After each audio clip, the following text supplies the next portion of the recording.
Welcome to Choice Classic Radio. Like us on Facebook, subscribe to us on YouTube, and help keep this show alive by donating at choiceclassicradio.com. For more of your favorite old-time radio shows, join us on our companion podcast, Choice Classic Radio Detectives, where we bring to you tales from the greatest detective shows the golden age of radio had to offer. And now, with 126 episodes made, broadcast on NBC Radio from 1955 to 1958, we bring to you X-1. In just a moment, X-1. But first, if you're planning to join the family for this holiday weekend, remember you have a friend who'll keep you company through the long hours on the road. That friend is your car radio, and it brings you a full weekend of the most stimulating variety entertainment when you tune in to NBC's Monitor. Yes, you set your dial just once for hours and hours of refreshing variety. News as it happens, sports coverage, everything from baseball to skin diving, interviews with the stars. Plus, lots of the relaxing music you like to hear. It's all on Monitor this weekend.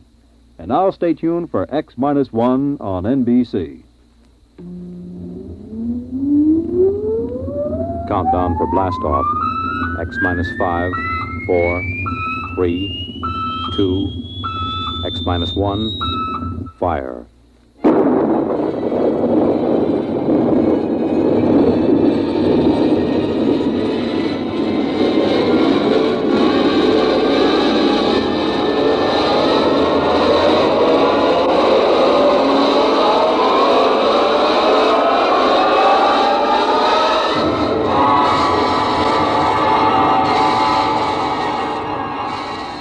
From the far horizons of the unknown come transcribed tales of new dimensions in time and space. These are stories of the future, adventures in which you'll live in a million, could be years, on 1,000 maybe worlds. The National Broadcasting Company, in cooperation with Galaxy Science Fiction Magazine, presents X-1.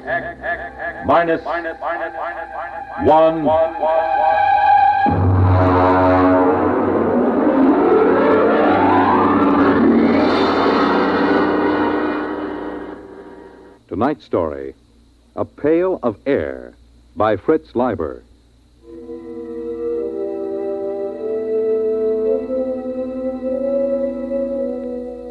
It was pretty quiet in the nest. Pa was just sitting by the fire, staring into it like he does these days, and Ma was asleep. That's why it was so quiet. Ma has some pretty bad times when she just screams and huddles back against the blankets that line the nest. Sis was looking at herself in the mirror that hangs next to the bookshelf. I don't know what she finds to look at so long, but then she's a girl. She just looks at herself. Saturdays, when Pa puts a couple of extra lumps of coal on the fire and we take a bath, she looks at herself in the mirror and sometimes she cries. I dropped the book I was reading, and I guess that woke Ma. Huh? What? What? Pick up the book, Bud. I'm sorry, Pa. It's come back. Hasn't it, Alfred? It's come back. It was just Bud. He dropped his book. Oh, but it's come back. Well, it's out there now, isn't it?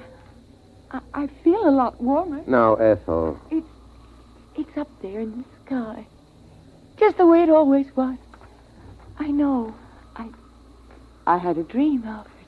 I know, dear. Sis, melt your mother a cup of water. I'm combing my hair. Sis. Oh, all right. Got to get up. I know it's there. There'll be crocuses. And the spring bulbs. And daffodils. What are daffodils, Ma? Well, Buddy, they're a flower. And they're very pretty. Yellow. On a tall green stalk. Oh, I want to go out. I want to take the children out. All right now, Ethel. Here's some water. Come on, children. We'll all go out and you can play in the sun. Sure, Ma. Here, drink the water, Ma. It's cold, Alfred. You rap on the pipes and make that super send up some more heat. What's a super, Pa? It doesn't matter, Bud. There aren't any anymore. Oh. Pa, the pail's running low. Bud, you better get into your things and go out and get an extra pail of air. There are a couple of pails behind the first blankets. Go on, get into your things. It isn't back, is it? No, it isn't. There's no sun in the sky. No sun, is there? No, Ma. What was it like? The sun. Sis, don't get your ma upset. The sun was yellow, and so bright you couldn't look at it. Burning hot, so hot. But when you stretched out in it, it made you feel warm all over. Tingly warm. It's been so long since I've been that warm. I was warm last year on my birthday when Pa put all that extra coal on. And then every morning it would come out of the east, make the clouds all pink and yellow. And the mist would rise in the ground, and then slowly everything would glow warmer, warmer. And then it would be up there in the sky, shining, warm. Hurry up, Bud. I'm almost ready, Pa. I want the sun. I want the sun back. Alfred, get me the sun It's gone, Ethel. There's nothing I can do. for Christmas. On my birthday. Go ahead, Bud. Take the big pail and get it full this time.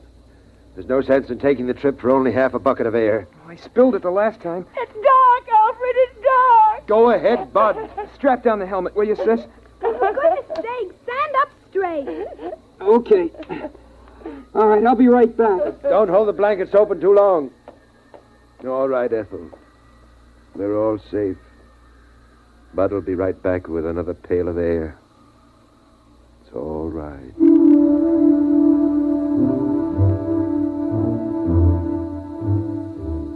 I went through the 30 or so blankets that Pa hung up to slow down the air escaping from the nest.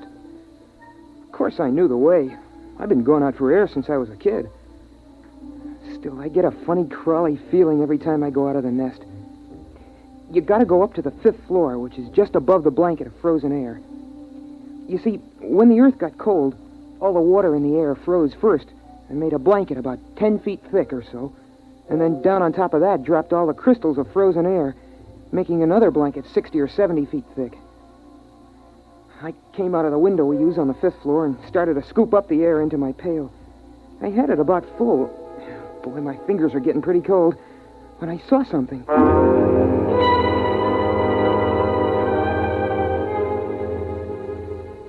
Hey, that's a light. Oh, darn it, I kicked over the bucket. Oh, there can't be a light. Not moving around in a window like that. There can't be. Ma and Pa and Sis are back in the nest. I'm up here, and there can't be anyone else. Everybody on Earth is dead except us.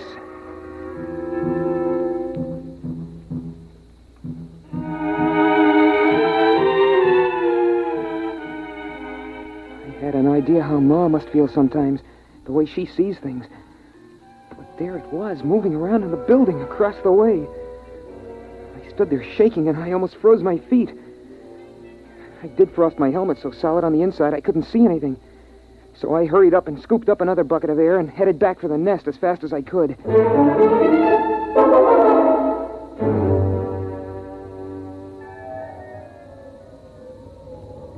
Pa, I saw something. Go on, hang those outside clothes up by the fire. Phew. Pa, I saw something, I did. Your mother's quiet now. Don't upset her. Pa, it was a light. Wait till I get this air next to the fire. Give me the cloth, Sis. Shall I put another lump of coal on, Pa? No. The oxygen from this bucket will get the fire up when it begins to melt. There. Pa, I'm trying to tell you, I saw something up there. Light. There's lots of lights. Stars. I know what stars look like, Dopey. They're big, steady white lights in the sky. This was down here in a building. What is it? Alfred, what is it? Nothing, Ethel. Now, what is this, Bud? Well, first I thought it was a lady, a young lady. I mean it. Like in one of those old magazines. I thought I saw it in a window. But then all I saw was a light. You watched it for some time, son? Long enough for it to pass 5 windows and go to the next floor. And it didn't look like stray electricity? No, Pa, I know what that looks like. Or a star refracted through an icicle? Sometimes if you catch it at the right angle, it... Pa, honest, I never saw anything like it before. All right. I'll go out with you and you show me. No, Alfred. You can't go and leave us alone, not both of you. It's all right. We'll be right back. Here's your helmet, Pa. There's something out there. I've always known there was something out there waiting to get us. Hand me my glove. Something that's part of the cold, hates all warmth, wants to destroy the nest. Been watching us all this time. Now it's coming after us, and it'll get you, and then it'll come for me. Oh, don't go. Alfred, please don't go. Everything will be all right. Now, sis, Yes, Pa? you come watch the fire. Keep an eye on that air, too. If it gets too low or doesn't seem to be boiling fast enough, get another bucket behind the blanket. Alfred, don't go. I'll take care of it, Pa. Could there really be anybody out there? I don't see how. We heard the last radio voices a year before Bud was born. There hasn't been anything since then. Then what could it be? I don't know. Probably just a reflection. An ice crystal cracking. Come on, Bud. Get your helmet on.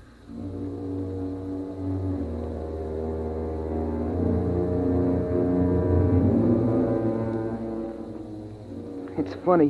When I go out alone, I'm not scared or anything.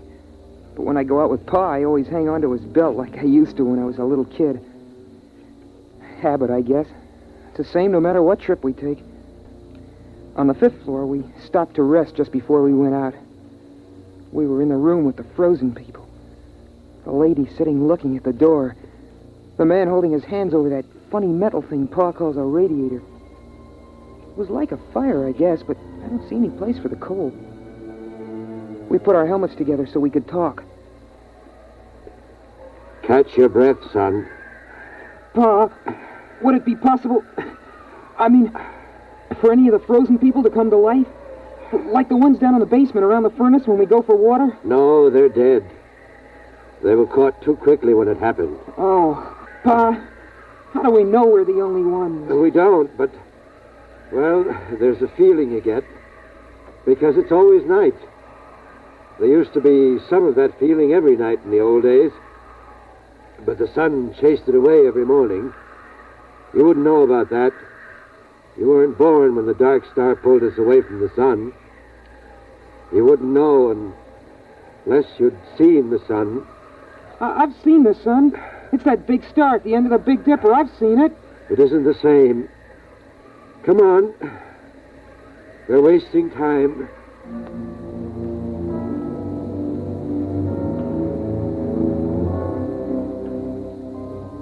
I don't know what the city looked like in the old days, but now it's beautiful. The starlight lets you see it pretty well. We're up on a hill, and the plain slopes down away from us. Some taller buildings push up out of the feathery plain, topped by rounded caps of air crystals. Some of them are on a slant because a lot of the buildings are badly twisted by the quakes and everything when a dark star pulled the earth away from the sun. That's why Pa can't seal up the nest airtight. The building's twisted too bad. Besides, we have to keep the chimney open. We touched our helmets together so we could talk. Is that where you saw it, son? It isn't there anymore. Uh-huh. But it feels different. As if there's something out here, waiting. Bud, if you see something like that again, don't tell the others. Huh? Why not? Well, your ma's sort of nervous these days, and we owe her all the feeling of safety we can give her. Once it was when your sister was born, I was ready to give up and die, but your mother kept me trying. Another time, she kept the fire going a whole week all by herself when I was sick. She couldn't do that now. Not the way she is. But you know that game we sometimes play, tossing a ball around? Well, courage is like a ball. A person can hold it only so long, and then he's got to toss it to someone else. When it's tossed your way, you've got to catch it and hold it tight, and hope there'll be someone else to toss it to when you get tired of being brave. Yeah, I guess so. Come on. We'll fill up the pails and get back. But what about whatever it is out here? We'll just have to wait and see. Come on. Before the helmets frost over.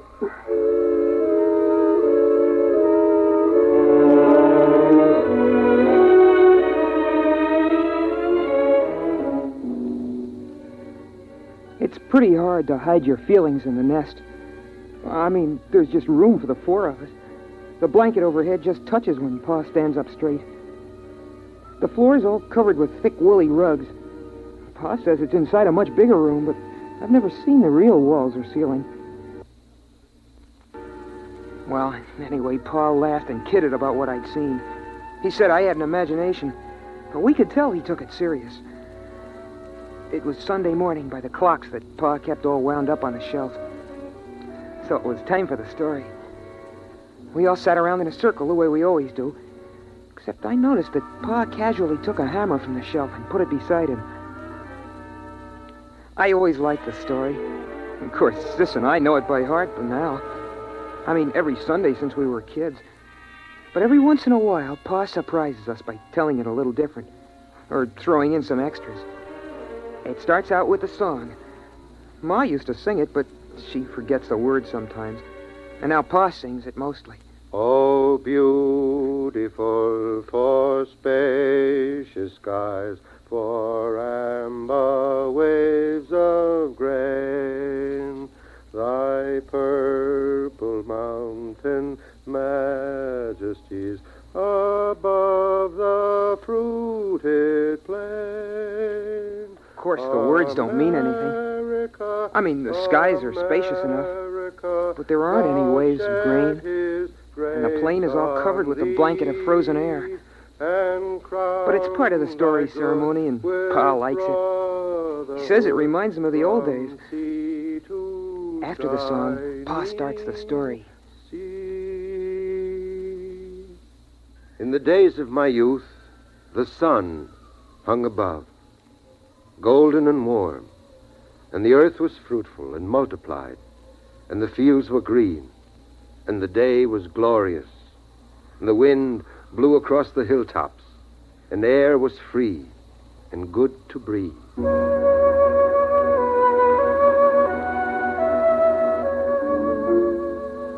That's the part of the story I like best, about how it was with the sun nice and warm. It's hard to believe, all those people living without having to worry about cold and air, never waking up sweating and screaming because you dreamed the fire went out. It's impossible to believe, but Pa was a good storyteller, and he made it seem real. And then the dark star came rushing out of space. In the beginning, they tried to keep the news from the people, but when the floods and the earthquake started, the truth came out. At first, they thought the dark star would hit the sun, and then they were afraid it would strike the earth itself. But it didn't. It only came close.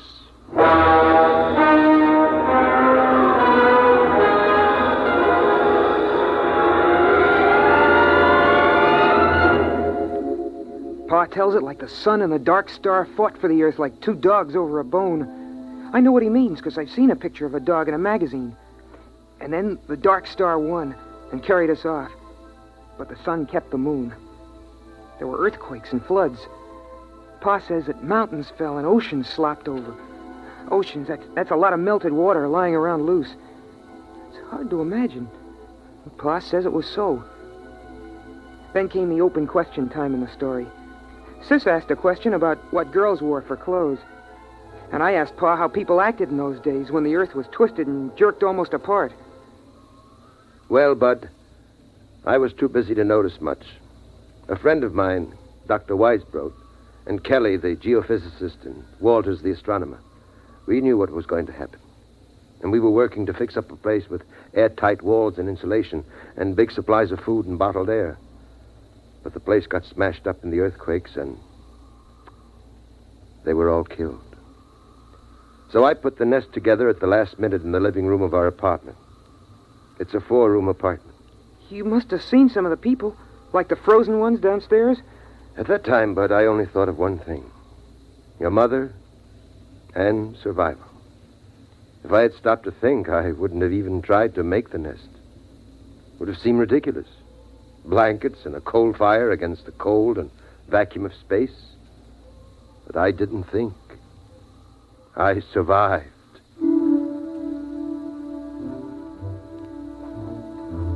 I wasn't listening carefully as Pa went on about the building of the nest.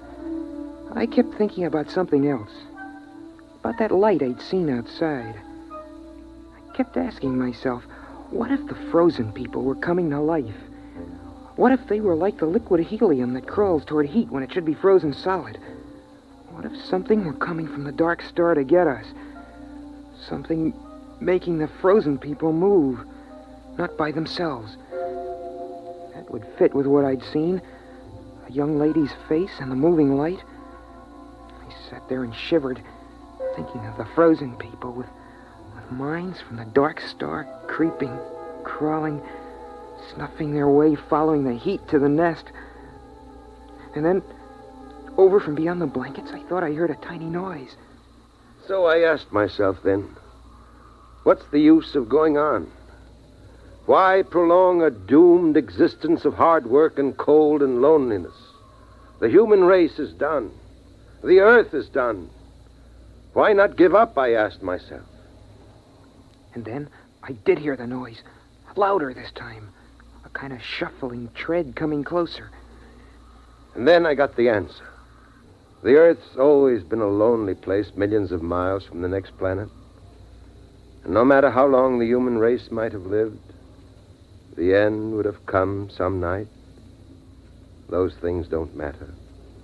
What matters is that life is good, has a lovely texture, like some rich cloth of fur or the petals of flowers, crocuses, daffodils, or the fire's glow. And that's as true for the last man as the first. Still, those steps kept shuffling closer. Pa was talking, and Ma was dreaming with her eyes closed, and Sis was looking at herself sideways in the mirror. And I was the only one who heard the noise. A noise outside. So right then and there, I told myself that I was going on as if we had all eternity ahead of us.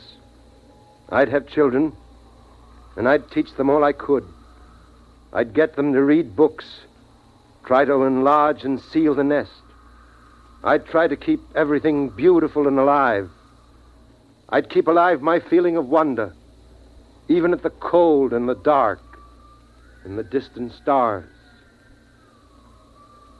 Pa, I hear. I know. What is it, Alfred? What is it? What's going on? Oh, you've got to tell me. Pa, I'm scared. Quiet. But you heard it? Uh-huh. A kind of shuffling, coming toward the nest. Sis, take care of your mother. It's all right, Ma. Lie down. Come on. I'll take the hammer. You take the hatchet. What is it, Pa? What is it? I don't know. Listen. It's closer. Mush. Pa, the blanket is moving. Ready with your axe. Hello? Who's there? Is there somebody in there? Come in. It's all right. They're alive. Alive. Who are you? Alfred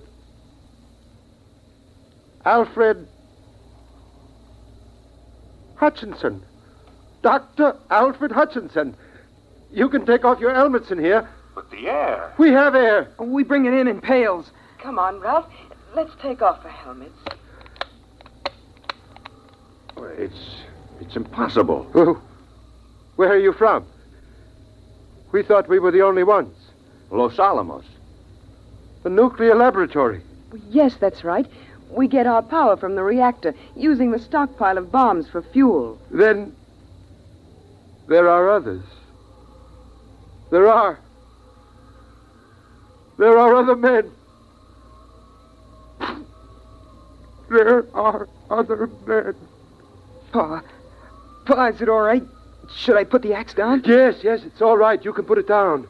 You mean you come from another nest? It's a little bigger than this.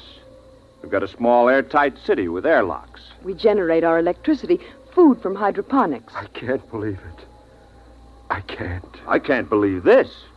It's impossible. You can't maintain an air supply without hermetic sealing. It's impossible. Oh, no, it's simple. As long as you keep the fire going to melt the air and enough air boiling to keep the fire burning. How did you come here? Why? Well, we keep scouting around for survivors. There are a number of colonies, Brookhaven, Oak Ridge, and Harwell in England, and the Argonne Laboratory in France. We didn't expect to find anything in this city, though. But our detectors picked up a heat trace, so we tracked it down. Alfred, you're forgetting your manners. We have company. Of course. Sis, throw a handful of coal on the fire. Pa, a whole handful? Doesn't matter now. And Bud, bring out another pail of air. Well, it's incredible. And you have laboratories and transport? We only have a two-seater Scout, but if we rip out the bulkhead to the storage compartment, we can make it all right. We can have you back at Los Alamos in 4 hours. What's the matter? I guess we really hadn't thought about it that way. But, I wouldn't know how to act there. And besides, I haven't any clothes. Just doesn't seem right to let this fire go out. It's been 18 years. Burning every minute. But you can't stay here. Ralph. But after all... Ralph. Oh. Look, Dr. Hutchinson, we'll go out to the ship and bring back a small power heater. I know this is very sudden and upsetting to you. You need a chance to adjust.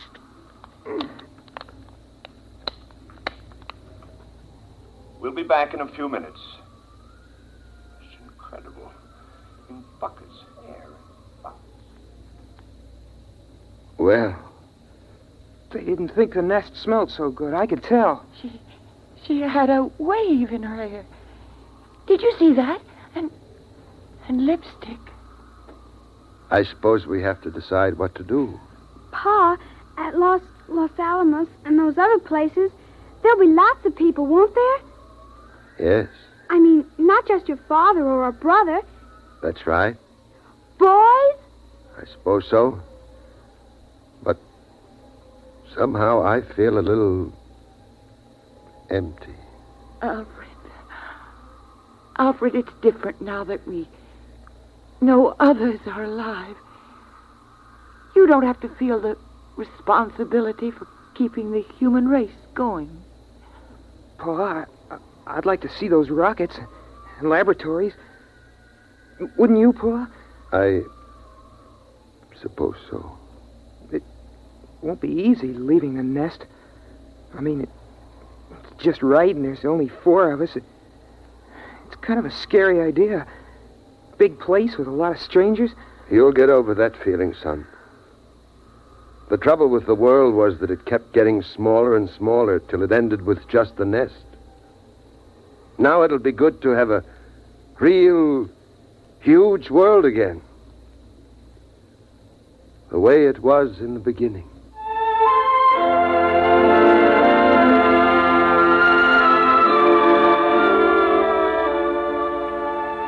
And so, we're gonna leave the nest in the morning. By Pa's clocks. We've got the power heater going now. Seems funny to be this warm when it isn't Christmas or somebody's birthday.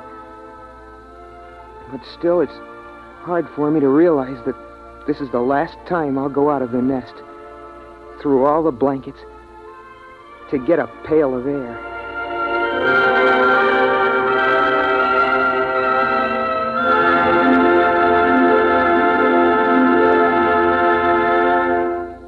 You have just heard X-1, presented by the National Broadcasting Company in cooperation with Galaxy Science Fiction Magazine, which this month features the Edward M. Ludwig story, A Coffin for Jacob. With never a moment to rest, the pursuit through space felt like a game of hounds and hares. Or was it Follow the Leader? Galaxy Magazine on your newsstand today. Tonight, by transcription, X-1 has brought you A Pail of Air, a story from the pages of Galaxy written by Fritz Leiber and adapted for radio by George Lefferts. Featured in the cast were Ronnie Liss, Pamela Fitzmaurice, Richard Hamilton, Eleanor Phelps, Rita Lloyd, and Joe DeSantis. Your announcer, Fred Collins. X-1 was directed by Daniel Sutter and is an NBC Radio Network production.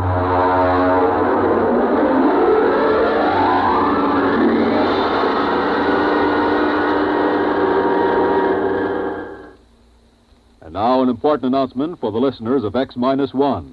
Beginning next week, X-1 will be heard over most of these stations at a new time, Tuesdays at 8:30 to 9 p.m. Eastern Standard Time. Don't forget, listen next Tuesday from 8:30 to 9 p.m. for X-1. Monitor takes you everywhere this weekend on the NBC Radio Network. That concludes today's episode. We'd like to thank you and remind you to donate at choiceclassicradio.com. Remember, your donations make episodes like this possible.